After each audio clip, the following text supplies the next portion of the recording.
কৰি দিম 15-20 বছৰত আহিম যদি চৰকাৰী মাটি ভাঙিম উপায় নাই খালী কৰিব লাগিব একদম ক্লিয়াৰ তহঁতি নিজৰ মাটি বহিবি আমাৰ খবৰলৈকে নাই চৰকাৰী মাটি আমি কাকো নিদিওঁ বলপূৰ্বকভাৱে আমি উপায় নাই বেয়া চৰকাৰী মাটি খালী কৰিব লাগিব কাগজ বিচাৰি দেখাবি কাগজ চাই দি এইবিলাক খালী কৰিব লাগিব এইটো ক্লিয়াৰ আৰু একো লেতেৰা পেটেং কথা কৈ নাথাকিবি সিহঁতৰ মাটি আছে তাত আমি মাতো নেমাতো একো নেমাতো যিমান আছে বহি থাক নিজৰ মাটি চৰকাৰী মাটিত এই ধৰণে দখল কৰি পেলাই পকাৰ বিল্ডিং নবনাবি দেই সব জানো আজি অলপমান দিনৰ লিকুইড খালা মিয়া নাছিলে আজি একদম মিয়া চব ফালে ভৰ্তি হৈ গ'ল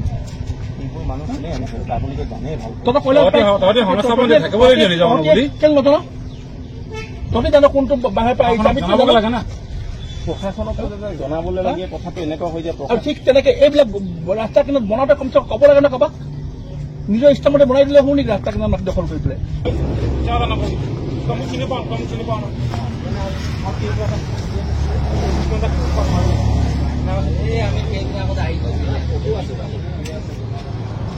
ইএনডি মাথাউৰিটোত আপুনি 3-4 কিলোমিটাৰ এৰিয়া ইএনডিৰ মাটিত শ মানুহ বহি আছে চব অবৈধ বেদখলকাৰী চব বাহিৰৰ পৰা অহা গতিকে আমি আজি এঘৰ পাইছোঁ আজি এবছৰমানৰ আগতে আহিছে কৈছে নগাঁও হোজাইৰ পৰা আহি পেলাই কোনোবা বেংগলী মানুহ তাৰ পৰা মাটিখিনি কিনিলে কিন্তু ইএনডি মাটি খেতি পেলাই এতিয়া তেওঁলোকে পুখুৰী চুখুৰী বনাই তাত ধুনীয়াকৈ বসবাস কৰিছে তাৰমানে এইধৰণে প্ৰত্যেক বছৰে প্ৰত্যেক মাহে তেওঁলোকে ইয়াত তেওঁলোকৰ জনসংখ্যাটো বৃদ্ধি কৰি গৈ আছে আজি আপোনাৰ গোটেইখন পাহাৰ কৈলাখনিৰ গোটেইকেইটা পাহাৰ টিপক টিপক পৰা আৰম্ভ কৰি টিপঙলৈকে আৰম্ভ কৰি ঝৰ্ণা বস্তি মোলাং বস্তি এইবিলাকত হাজাৰ মানুহ আগতে য'ত 2-1 মানুহ আছিলে এতিয়া ইয়াত 8,000 10,000কৈ মানুহ তেওঁলোকৰ বংশ বৃদ্ধি হ'ল গতিকে ই আমাৰ ইয়াত যিবিলাক জনগোষ্ঠী মানুহ তেওঁলোকক ক্ষতি কৰিব ভৱিষ্যতে জনগোষ্ঠীয় বেল্টৰ মানুহখিনিক ক্ষতি কৰিব ইয়াৰ স্থানীয় খিলঞ্জীয়া মানুহখিনিক ক্ষতি কৰিব গতিকে এইখিনি যিকোনো প্ৰকাৰে উচ্ছেদ কৰিবই লাগিব আমি গোলাঘাটৰ উৰিয়ামঘাটত দেখিলোঁ কি ধৰণৰ তেওঁলোকৰ বংশ বৃদ্ধি ঘটিছে ইয়াতো তেওঁলোকৰ সেই ধৰণৰ বংশ বৃদ্ধি ঘটিছে কিন্তু এইখিনি দৃষ্টি আজি চৰকাৰৰ ওচৰত পৰা নাই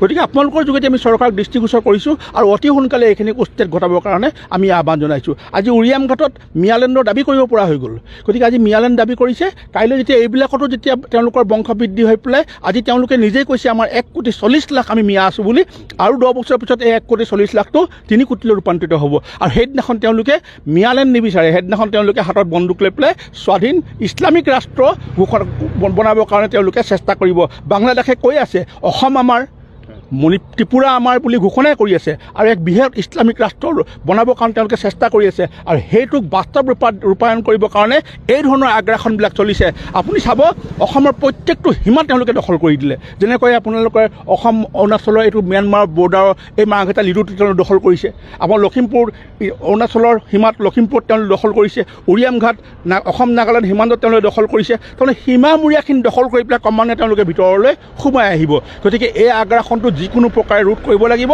নহ'লে জাতিটো নেবাচিব কিন্তু এই ক্ষেত্ৰত আমি এটা কথা কৈছোঁ খিলঞ্জীয়া মুছলমানখিনিক আমি কাহানিও এক দুখ দিবলৈ নিবিচাৰোঁ খিলঞ্জীয়া মুছলমানখিনি অসমীয়া জাতিৰ অংগ তেওঁলোকৰ ক্ষেত্ৰত আমি কেতিয়াও আমি এই মুছলমান মিয়া বুলি ক'লে তেওঁলোকক আমি দুখ দিব বিচৰা নাই খিলঞ্জীয়া মুছলমানখিনি সদায় আমাৰ লগত আছে সদায় আমাৰ লগত থাকিব কিন্তু তেওঁলোককো কৈছোঁ যে তেওঁলোকেও চিনাক্তকৰণ কৰক এই মিয়া মুছলমানবিলাক এইফালে সম্প্ৰসাৰণ ঘটাত কাৰণ তেওঁলোকৰ কিছু মানুহৰ হাত আছে তেওঁলোকক নিজৰ ঘৰত লুকুৱাই ৰাখি এইবিলাকত কামত লগোৱা গতিকে এই ক্ষেত্ৰত খিলঞ্জীয়া মুছলমান লোকসকলৰ আমি সহায় বিচাৰিছোঁ তেওঁলোকে যাতে আমাক সহায় কৰে এই মিয়া মুছলমানবিলাকক আমাৰ ইয়াৰ পৰা উচ্ছেদ কৰি তেওঁলোকক খেদাই পঠিয়াওক ব্যৱসায়ীসকলে কৰে যিসকল লোকৰ মানে ছত্ৰছায়াত এই লোকসকল আহে সেইসকলক কি ব্যৱস্থা লোৱা উচিত চোৰাং কয়লা বেপাৰী আমি ইতিমধ্যে কাৰ নেতৃত্বত ইয়াত মিয়া লোকসকলে আশ্ৰয় লৈছে আমি তাৰ তালিকা প্ৰস্তুত কৰিছোঁ চৰকাৰৰ ওচৰত দিম আৰু যদি এইখিনি চৰকাৰেও যদি হেমাহি কৰে খেদিবৰ কাৰণে তেতিয়াহ'লে আনাদাৰ 1-1.5 মাহৰ ভিতৰত আমি দিন ঘোষণা কৰিম আৰু সকলো ৰাইজৰ সহযোগত আমি এইটো ঝৰ্ণা বস্তিয়ে হওক মোলং পাহাৰতে হওক এই আপোনাৰ ইএনডি ৰাস্তাতে হওক যিমানখিনি আছে চব এফালৰ পৰা আমি উচ্ছেদ কৰি দিম আমি আমাৰ মাটি সুৰক্ষিত কৰিম এইটো একদম স্পষ্ট কথা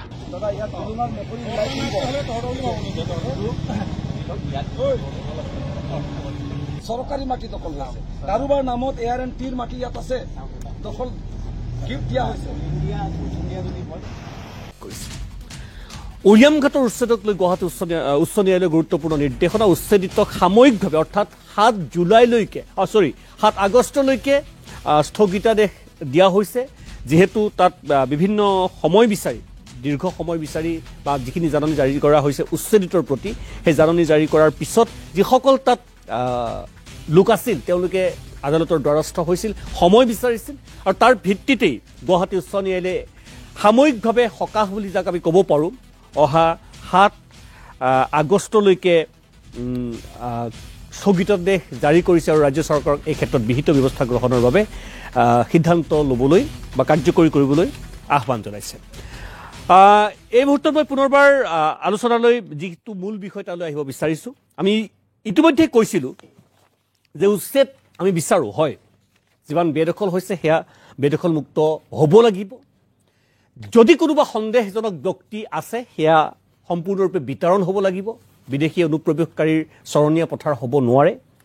কিন্তু কিছুমান প্ৰশ্ন, কিছুমান প্ৰসংগ চৰ্চা চলিছে, বিৰোধীয়ে কিছুমান প্ৰসংগ উত্থাপন কৰিছে, সেইখিনি আমি আলোচনা কৰিম। মই যদি গ্ৰাফিক্সত কিছুমান তথ্য, কেইটামান প্ৰশ্ন প্ৰসংগ উত্থাপিত দিব বিচাৰিম। এতিয়া মিছন হৈছে মিয়ামুক্ত অসম, উচ্ছেদ চলিছে মিয়াক লৈ, মিয়া য'ত আছে উচ্ছেদ হ'ব লাগিব, এই ধৰণৰ এটা প্ৰৱণতা হৈছে নেকি? বেদখলকাৰী উচ্ছেদ সকলোতে হ'ব লাগিব, কিন্তু আমি বিভিন্ন পক্ষৰ পৰা বিভিন্ন অভিযোগ পাইছোঁ যে মিয়াক টাৰ্গেট কৰা হৈছে। এতিয়া প্ৰশ্ন হ'ল, উচ্ছেদ হ'ল, উচ্ছেদিত লোক কলৈ যাব? সেই মানুহবিলাক ক'ত যাব? আকৌ বেলেগ এটা স্থানত বসতি হ'ব, আকৌ উচ্ছেদ চলিব। এই যিটো বেদখল আৰু উচ্ছেদৰ যিটো ধাৰাবাহিকতা সেইটো অনাগত সময়লৈকে অব্যাহত থাকিব নেকি? উচ্ছেদিত মানুহবিলাকক লৈ চৰকাৰৰ স্পষ্ট নীতি কি? খিলঞ্জীয়া ভূমিপুত্ৰ উচ্ছেদিত হ'ব নেকি? কাৰণ বেদখল কৰাৰকাৰীৰ যিখন তালিকা তাত আমি কিছুমান খিলঞ্জীয়া লোকৰ স্থিতি পাইছোঁ, সেয়াও উচ্ছেদিত হ'ব নেকি? আৰু যিহেতু এটা প্ৰৱণতা সৃষ্টি দেখা পোৱা গৈছে, কচুতলি, পাইকান, তাৰপিছত উৰিয়ামঘাট নিৰ্বাচন আহি আছে, 2026 বিধানসভা নিৰ্বাচন পৰ্যন্ত এই উচ্ছেদ প্ৰক্ৰিয়া চলিব নেকি? অৰ্থাৎ আমি ক'ব বিচাৰিছোঁ উচ্ছেদ ৰাজনৈতিক শ্লোগান হ'ব নেকি? আমাৰ প্ৰশ্ন থাকিব, শাসক পক্ষই উত্তৰ দিব। 2016 যিদৰে জাতি মাতি ভেটিৰ শ্লোগান, 2021 যিদৰে শৰাইঘাটৰ শেষৰণ শ্লোগান, ঠিক তেনেদৰে 2026 উচ্ছেদ হ'ব নেকি? এই লৈ আজি যুক্তিযুদ্ধ, এই লৈ আজি তথ্যখিনি আমি ৰাজহুৱা কৰিবলৈ চেষ্টা কৰিম। আজিৰ যিসকল পেনেলিষ্ট মই আদৰণি জনাব বিচাৰিছোঁ সকলোকে। মোৰ একেবাৰে সোঁফালে প্ৰদেশ কংগ্ৰেছৰ মুখপাত্ৰ আমন ৰাউত মই স্বাগতম জনাইছোঁ। কৃষক মুক্তি সংগ্ৰাম সমিতিৰ সাধাৰণ সম্পাদক বিদ্যুৎ শইকীয়া স্বাগতম জনাইছোঁ। মোৰ বাওঁফালে ৰাজ্যিক বিজেপিৰ মুখপাত্ৰ ৰঞ্জীৱ শৰ্মা ডাঙৰীয়া স্বাগতম। শিৱসাগৰৰ পৰা আমাৰ লগত সংযোজিত হৈ আছে বীৰ লাচিত সেনাৰ মুখ্য প্ৰশাসনিক সচিব শৃংখল চলিহা ডাঙৰীয়া, মই আপোনাক স্বাগতম জনাইছোঁ। বঙাইগাঁৱৰ পৰা আমাৰ লগত সংযোজিত হৈ আছে আমচুৰ সভাপতি ৰেজাউল কৰিম চৰকাৰ ডাঙৰীয়া, মই আপোনাকো স্বাগতম জনাইছোঁ। আৰু গোলাঘাটৰ পৰা, সৰু পথাৰৰ পৰা, য'ত আজি উচ্ছেদ চলিছে, তাৰ পৰা সংযোজিত হৈ আছে সৰু পথাৰৰ বিধায়ক বিশ্বজিৎ ফুকন ডাঙৰীয়া, মই আটাইকেইজনকে স্বাগতম জনাইছোঁ। মই প্ৰথমতে শৃংখল চলিহা, মই আপোনাৰ ওচৰলৈ আহিব বিচাৰিছোঁ। শৃংখল চলিহা, যিহেতু উৰিয়ামঘাটৰ উচ্ছেদৰ প্ৰসংগক লৈ প্ৰথম যিখিনি মানুহ সৰব হৈছিল তাৰ ভিতৰত আপুনিও আছিল। আপুনি আঙুলিয়াই দিছিল যে ইয়াত সন্দেহজনক নাগৰিক আছে, ইয়াত বেদখল চলিছে, ইয়াত উচ্ছেদ চলিব লাগে, যেতিয়া পাইকানত উচ্ছেদ চলিছিল বা অন্যান্য স্থানত উচ্ছেদ চলিছিল। আৰু আজি প্ৰথম ঢাপ হিচাপে তাত উচ্ছেদ চলিল। আৰু এই মুহূৰ্তত চলিহা ডাঙৰীয়া, মই আপোনাক জনাব বিচাৰিছোঁ, কিছু ভুক্তভোগী আদালতৰ দ্বাৰস্থ হৈছিল, তেওঁলোকক সকাহ দিয়া হৈছে 7 আগষ্টলৈকে। এই গোটেই প্ৰেক্ষাপটটোক লৈ, অৰ্থাৎ 7 আগষ্টলৈকে উচ্ছেদ বন্ধ থাকিব লাগিব, এই গোটেই বিষয়টোক লৈ আপোনাৰ প্ৰথম প্ৰতিক্ৰিয়া চলিহা ডাঙৰীয়া? নহয়, আমাৰ ন্যায়ালয়ৰ ওপৰত আস্থা আছে যে উচ্ছেদ আকৌ হ'ব। এতিয়া উৰিয়ামঘাট অঞ্চলটোৰ জনগাঁথনি এনেকুৱা ধৰণে পৰিৱৰ্তন হ'ল, তাত খিলঞ্জীয়া মানুহ নাই, চব সন্দেহযুক্ত মানুহ। ওচৰৰ বড়ো মানুহখিনি আমাক লগ কৰি কৈছে, মিচিং ভাইসকলে লগ কৰি কৈছে যে 10-12 বছৰ, বেছি দিন হোৱা নাই, 10-12-15 বছৰ ভিতৰত ইহঁতৰ ইমান আগ্ৰাসন হ'ল, তাত জনগাঁথনি শেষ, তাত খিলঞ্জীয়া মানুহৰ কাম নাই। এখন গাঁও আছে নেঘেৰী বিলত, মিচিং গাঁও, 1 নং মিচিং গাঁওখন শেষ হৈ গোটেই সন্দেহযুক্ত মানুহ, তাৰ নাম হৈ গ'ল মিয়া গাঁও, 2 নং মিয়া গাঁও। এতিয়া এই কথা বতৰাবিলাক আমি নিজ চকুৰে দেখিছোঁ। এখন বনাঞ্চল, আজি কাজিৰঙাখন দখল কৰি ল'ব পাৰিব নি কোনোবাই? এখন ফৰেষ্ট লেণ্ড, বিস্তীৰ্ণ এলেকাৰ ফৰেষ্ট লেণ্ডখন দখল কৰি লৈছে, তাত খিলঞ্জীয়া মানুহ এজনো নাই। আৰু সেইকাৰণে আমি চৰকাৰক কৈছোঁ যে উচ্ছেদ হ'ব লাগে।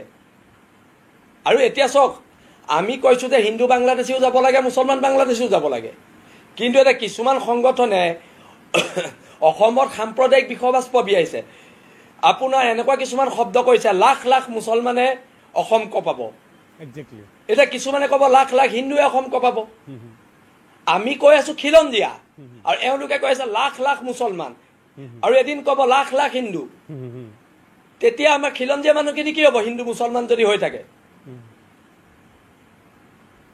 শৃংখল মই আৰু এটা আপোনালোকৰ স্থিতি জানিব বিচাৰিছোঁ, যিহেতু আপোনালোকক লৈ মুখ্যমন্ত্ৰী ডক্টৰ হিমন্ত বিশ্ব শৰ্মা ডাঙৰীয়াই সিদিনা প্ৰতিক্ৰিয়া ব্যক্ত কৰিছিল, যদি বেদখলকৃত এলেকাত কোনোবা খিলঞ্জীয়া লোক থাকে তেতিয়া আপোনালোকৰ স্থিতি কি হ'ব? সেইসকল সাপেক্ষে আপোনালোকৰ স্থিতি কি হ'ব?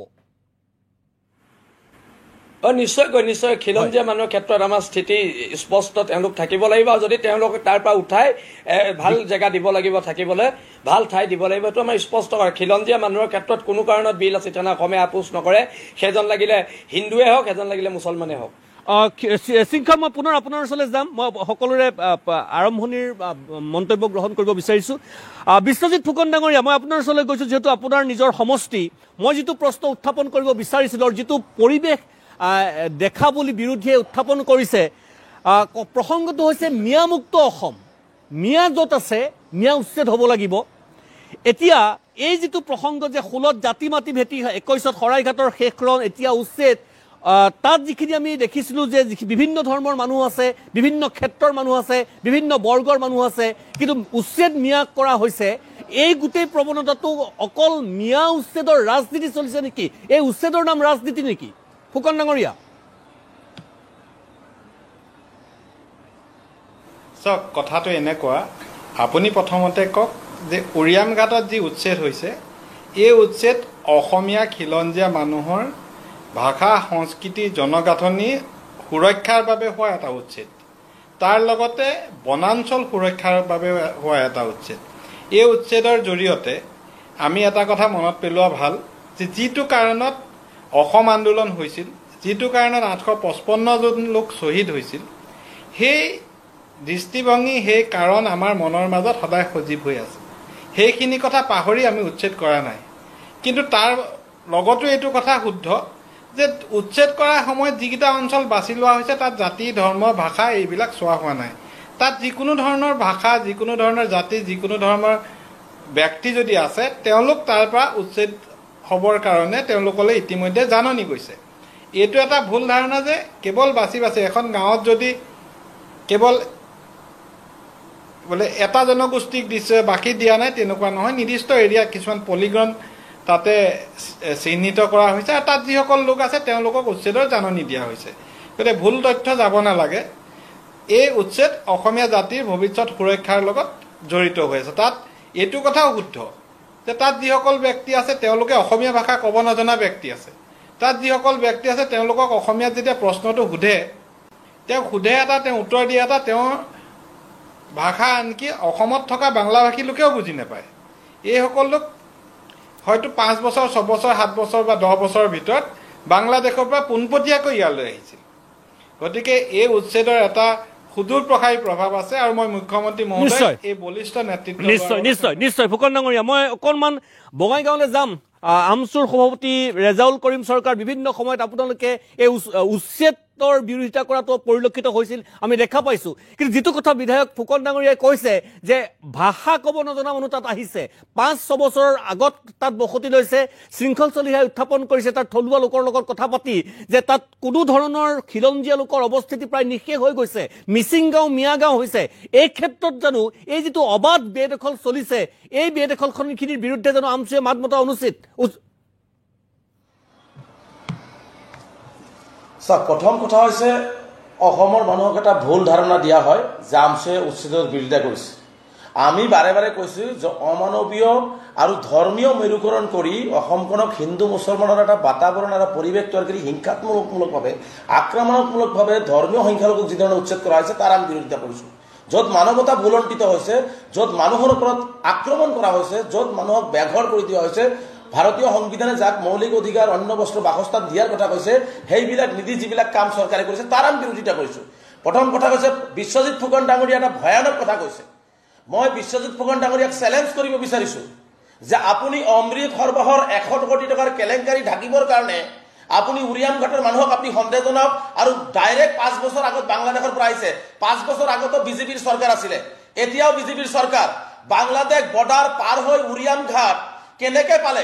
নিশ্চিতভাৱে বিশ্বজিৎ ফুকনৰ হাত থাকিব লাগিব ইয়াত।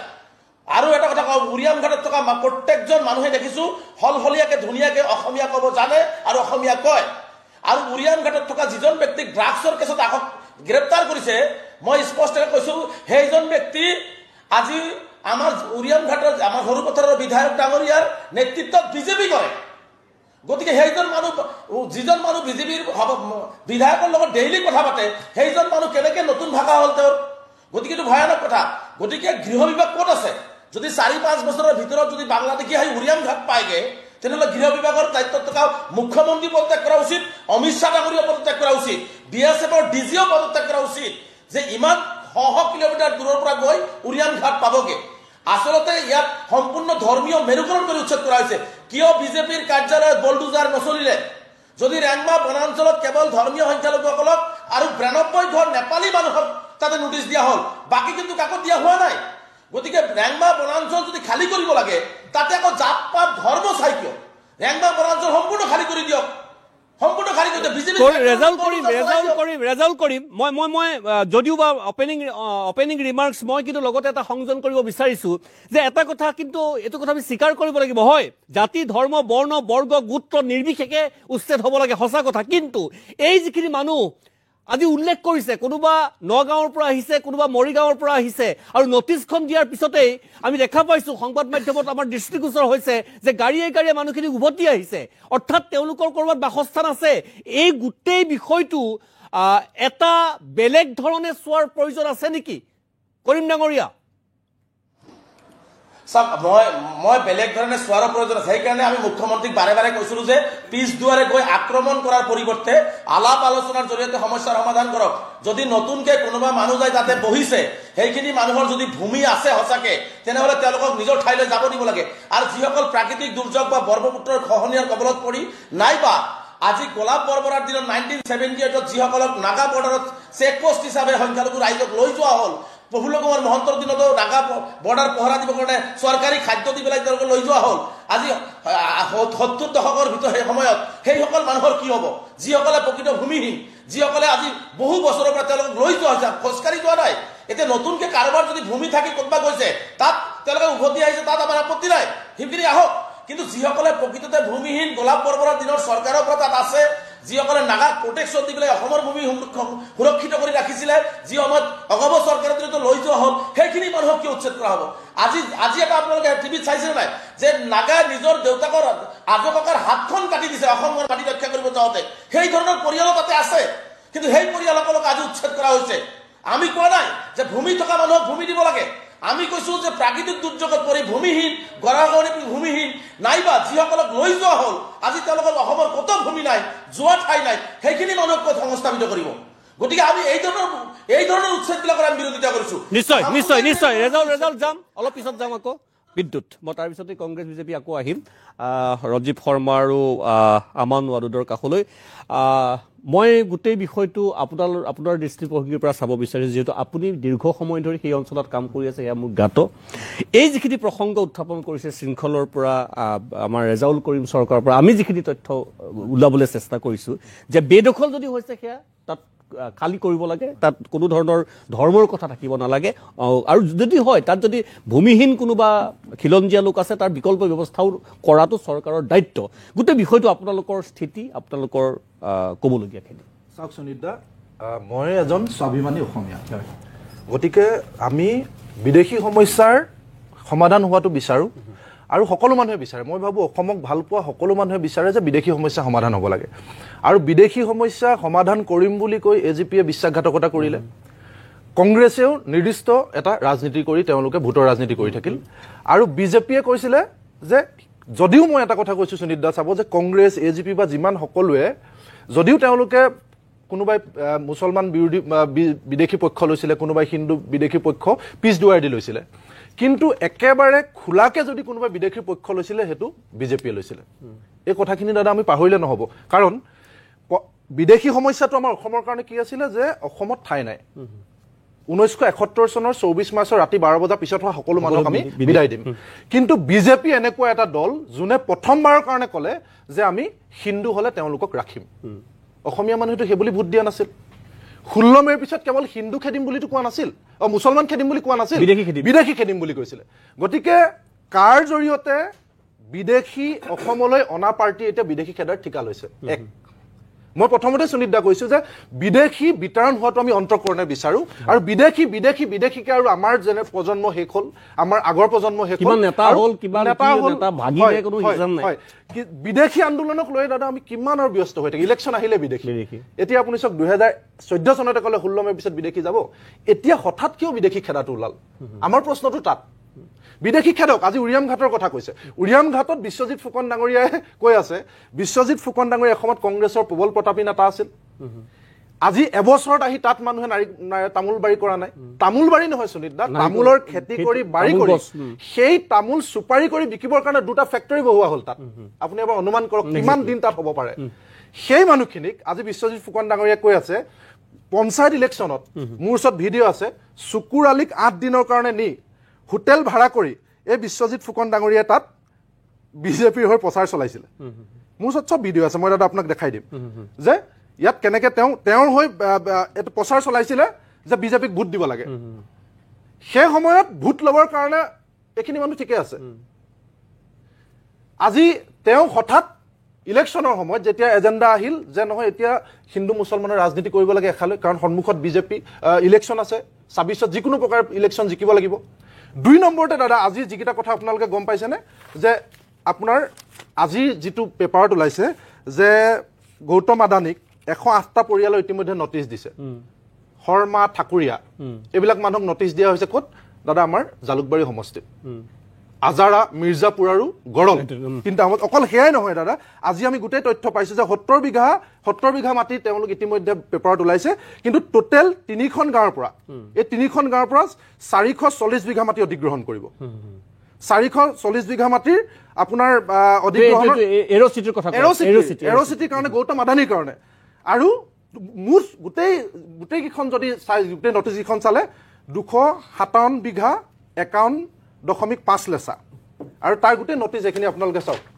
মেজিষ্ট্ৰেটে দিয়া নটিচ ভিলেজ অফ আজাৰা ইতিমধ্যে নটিচ জাৰি হৈ গ'ল কাৰ মাটি যাব চিৰিয়েলি কেইটা পৰিয়াল জানেনে 1116টা পৰিয়াল জালুকবাৰী সমষ্টিৰ এই কথাবিলাক লুকুৱাবৰ কাৰণে কেৱল সেয়াই নহয় দাদা আপুনি যদি চাই যে ক'ত কি কৰিছে আদানী গ্ৰুপৰ গোটেই থলুৱা মানুহৰ মাটি যাব থলুৱা মানুহৰ ভূমিত এতিয়া আদানী এৰ'চিটি বনাব আৰু সেয়া বিজেপিৰ শৰাইঘাটৰ শেষ যুঁজ সেয়া হিমন্ত বিশ্ব শৰ্মাৰ জাতি মাটি ভেটি আৰু এই কথাখিনি যাতে তল পেলাবৰ কাৰণে এতিয়া মুছলমানৰ বিৰুদ্ধে যুদ্ধ মই আহিম বিদ্যুৎ আহিম ৰজীৱ দা মই আপোনাৰ ওচৰলৈ শেষত আহোঁ নেকি সেইটো আপুনি বিশ্বজিৎ ফুকনৰ লগত মই কাৰিকৰী কিছু বিজুতি হ'লে মই পোনপটীয়াকৈ যাব নোৱাৰিব পাৰোঁ গতিকে উত্তৰখিনি আপুনি দিব লাগিব আদুত চাওক ইয়াত বহুতখিনি তথ্য কিন্তু একদম ভুল তথ্য দিয়া হৈছে প্ৰথমতে ক'লে যে এই গোটেইখিনি মানুহ সন্দেহযুক্ত নাগৰিক এইবোৰ মিছা কথা আপুনি 15 জুলাইত মুখ্যমন্ত্ৰী ডাঙৰীয়াই যেতিয়া প্ৰেছ কনফাৰেন্স কৰিছিলে তেওঁ নিজেই প্ৰত্যক্ষভাৱে কৈছে যে ইয়াত বহুত মানুহ ইয়াত ঢিং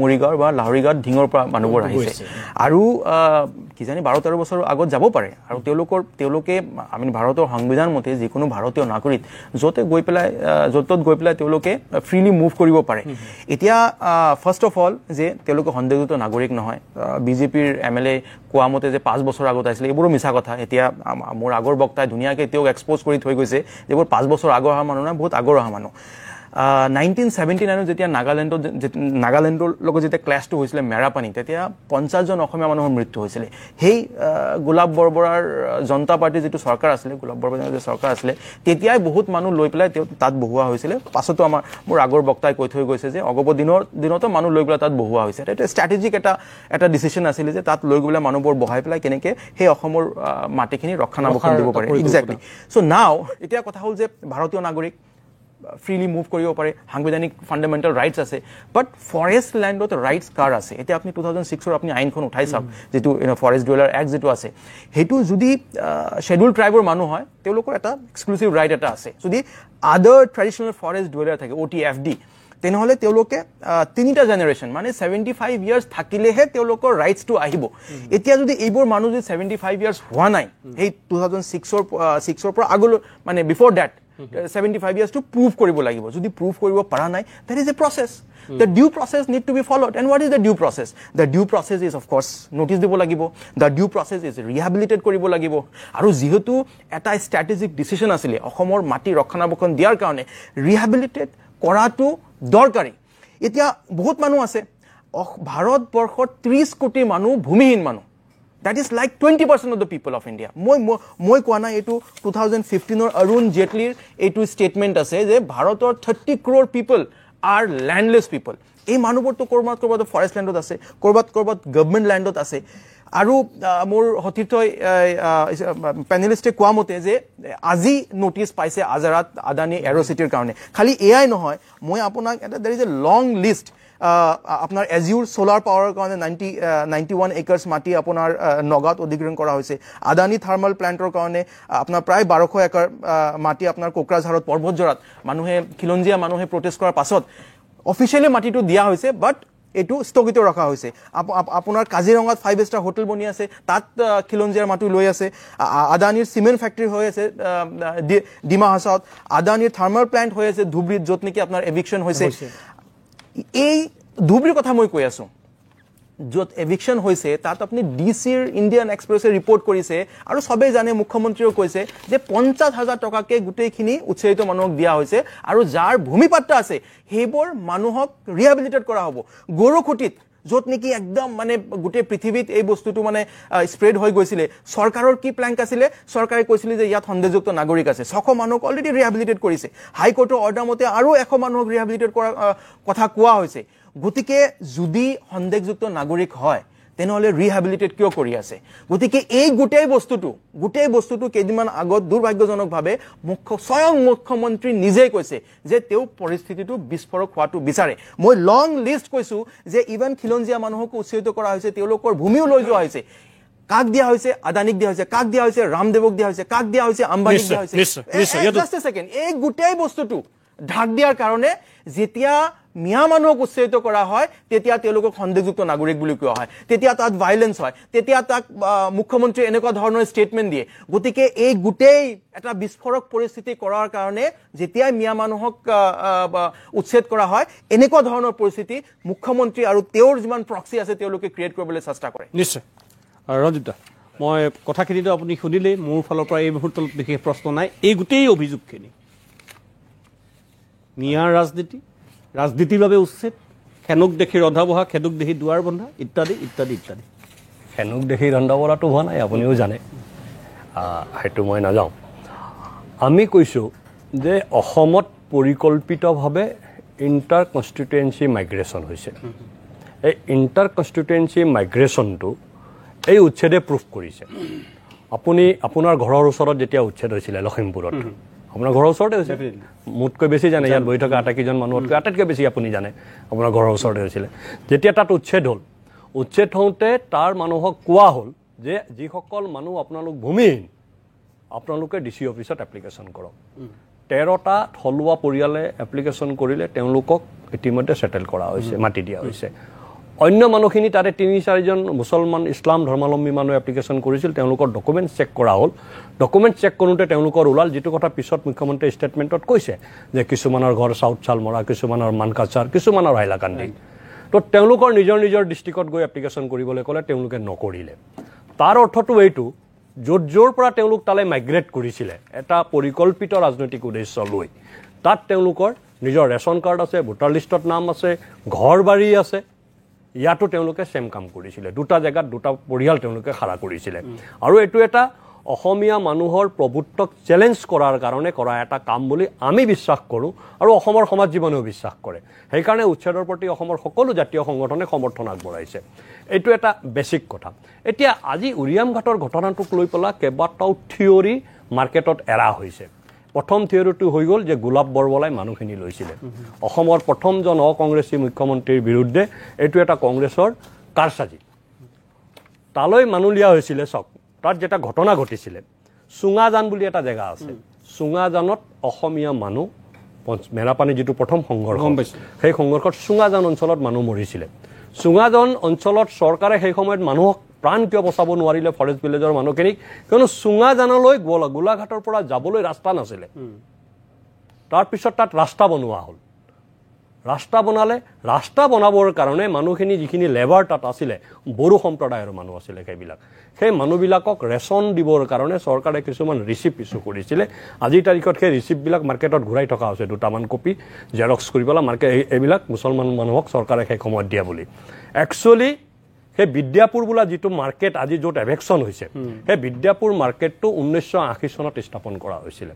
তেতিয়া অসমৰ মুখ্যমন্ত্ৰী গোলাপ বৰবৰা নাছিলে পৰৱৰ্তী সময়ত আনোৱাৰা টাইমুৰৰ দিনত দলগাঁৱৰ পৰা আপুনি তাৰ যিবিলাক মানুহ এভেকশ্যন কৰা হৈছে তেওঁলোকৰ ফেমিলি বেকগ্ৰাউণ্ড তেওঁলোকৰ ডকুমেণ্টছ তেওঁলোকৰ মানে যিটো ক্ৰনলজি আছে তেওঁলোকৰ বা ফেমিলি গোটেই ট্ৰেকিং কৰিলে আপুনি নিজে গম পাব আপোনাৰ ৰিপৰ্টাৰক যদি আপুনি তাত কয় এইখিনি এটা ৰিচাৰ্চ কৰিব লাগে 10জন মানুহৰ তো মেক্সিমাম মানুহ দলগাঁৱৰ পৰা তালৈ লৈ যোৱা হৈছিলে তেতিয়া আনোৱাৰ টাইমুৰ অসমৰ মুখ্যমন্ত্ৰী আছিলে হিতেশ্বৰ শইকীয়া এগৰাকী প্ৰভাৱশালী ৰাজনৈতিক নেতা আছিল সেই সময়ত 83 হিতেশ্বৰ শইকীয়া মুখ্যমন্ত্ৰী হ'ল অসম আন্দোলন চলি আছিলে নগাঁৱত ভাতৃঘাতী সংঘৰ্ষ হৈছিলে নগাঁৱত অসমীয়া মানুহৰ ঘৰ জ্বলোৱা হৈছিলে চামগুৰিত জ্বলোৱা হৈছিলে আৰু বহুত মানুহ ৰূপহী লাহৰীঘাটৰ পৰা তালৈ নি পেলাই সংস্থাপিত কৰা হৈছিলে এইটো এটা কংগ্ৰেছৰ সেই সময়ৰ 83 চনৰ নিৰ্বাচন যেতিয়া অবৈধ নিৰ্বাচন ঘোষণা হৈছিল পৰৱৰ্তী সময়ৰ নিৰ্বাচনত যাতে কংগ্ৰেছে এটা কমফৰ্টেবল মেজৰিটি ল'ব পাৰে এই মানুহখিনিৰ সহায়ত তাৰ কাৰণে সেইটো এটা প্লেনিং আছিলে ইণ্টাৰ কনষ্টিটুৱেঞ্চি মাইগ্ৰেশ্যন সেই সময়ৰ পৰা আৰম্ভ কৰা হৈছিল নহ'লে